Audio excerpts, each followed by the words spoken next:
नमस्कार. आम्ही सगळे निघालो आहोत इस्कॉन मंदिरमध्ये आणि आता ही बघा पुढेची ट्रॅफिक क्रॉस करत करत आम्ही पोहोचेपर्यंत संध्याकाळ झाली. फायनली आम्ही मंदिरात आलो आहे आणि मंदिरात नेमकी आरती सुरू होती.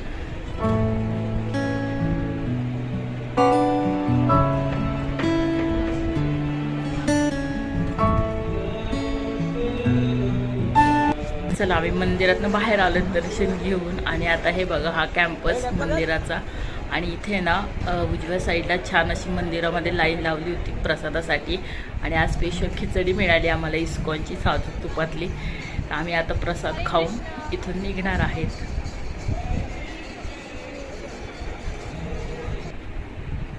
माझे मिस्टर आम्हाला घ्यायला आले होते पिकअप करायला. तर आम्ही सगळे निघालो आहेत. जाता जाता मस्त आम्ही आईस्क्रीम खाल्लं आहे आणि सगळेजण आईस्क्रीम एन्जॉय करत आहेत. तुम्ही पण लाईक करा, सबस्क्राईब करा आणि इस्कॉनला जा. Bye, good night, bye.